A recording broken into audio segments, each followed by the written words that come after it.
If you're going to have a challenging conversation, a difficult conversation, my recommendation is please, it's got to be face to face so that you can actually read the non-verbal language. The thing about technology is it's so tempting just to text or to flick an email, but there's no tone there. There's just the words. There's no tone. There's no body language. In fact, it's interesting. Nichols and Stevens did some research and they said 67% of face-to-face communication is misunderstood, ignored, or forgotten. And that's face-to-face. So if you think about it, the phone is even less, email is even less, and text. It's no wonder that, there's so much lost productivity because people are just miscommunicating.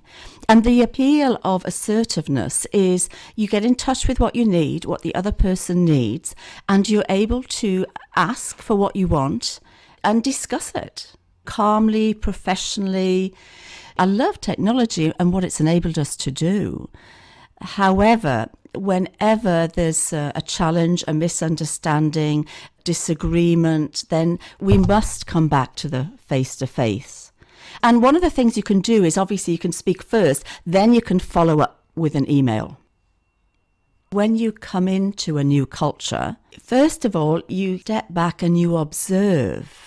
So you listen, you watch, you find what are the cultural norms, what works, rather than just jump in with what you've always done.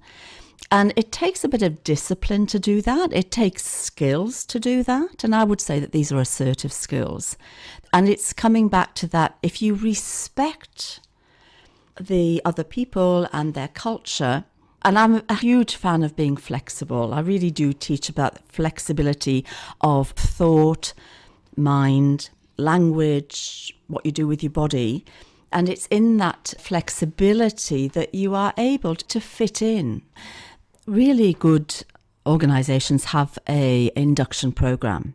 And of course, there's different levels of induction, but one that really would assign a coach and or a mentor to the new person coming in, and just to be able to hold their hand, just figuratively, and just give them some feedback. So it's that balance. But I think the induction program, get that right, get mentors, get coaches, and have a culture where the behaviours are supported. So the leaders need to lead and absolutely model the behaviour, and then it's up to everybody to ideally best practice, model it, and so people can mirror and match it to where people will listen to each other and encouraged to have a point of view. Very important. And to build on that, where there is that better culture, people do contribute more. Different point of views are valued. You're encouraged to speak up and creativity is encouraged. You've got more ideas, which leads to better performance. And less groupthink. Just everybody just agrees. And in fact, in an assertive organisation, conflict is viewed as constructive. Because people don't fear it, they're able to handle it and to use it to increase the productivity, because you come back to that umbrella of respect. My two favourite words in the English language are "it depends." And it does depend. So, in an ideal world, you're promoted because you're capable, you're kind, you can speak up, you acknowledge others, you share the glory, all of those things, which would all be what I would call assertive behaviours. And having worked in the corporate world, I know that that works. But I also go back into the corporate world now and help people get along with each other better. Sometimes it's aggression that is rewarded. It's depending on the culture. If you have somebody at the top who is respectful and assertive, you'll have a very different culture from one where people at the top are aggressive and they bully and it's one of fear and toxicity.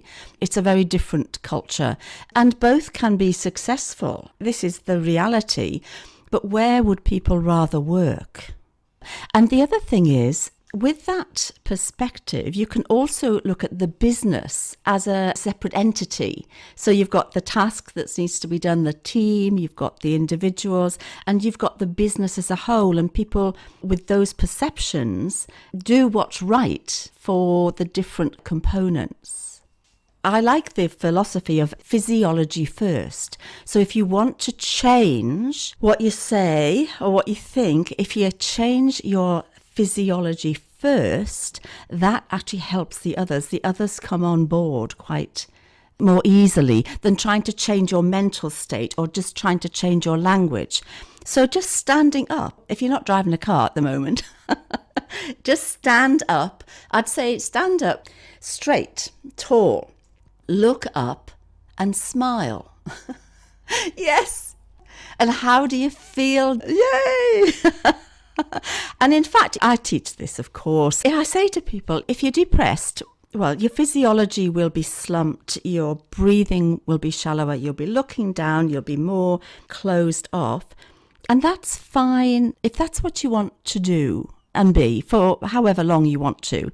But as soon as you're ready to drop that and let it go, if by moving your body, by standing up and doing what we've just done, look up and smile, you can't be depressed. You can't. And within 2 seconds of smiling, endorphins are produced, which are our natural happy opiates. You know, we feel good. So state is so important as a grounding foundation for assertiveness. When we hold our breath, which we do when we're tense, just sighing, letting it go, and then even just taking 3 deep breaths, that will reset your biochemistry so that you feel more in control. So important. Breathe and step back. I remember my mum saying, you know, Yvonne, just count to 10 before you speak. And it's just simple. You know, breathe, count to 10 in your head. You don't have to do it out loud.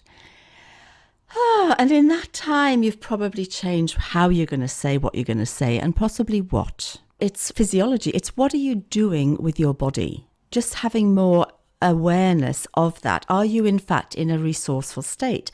And you can help other people get in a resourceful state too if you find that they're not. So it's awareness, I think, and then doing something about it. I love a mindset of curiosity. I've cultivated this over the years. So if anybody disagrees, well, I say to myself, not necessarily out loud, well, I hadn't looked at it like that before. I'm curious. I wonder what's going on.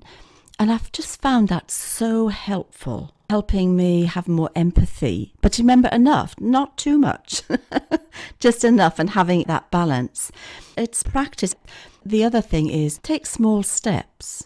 We have a comfort zone or a zone of ease, and it's like every day, what can you do to take some step that expands this zone of ease?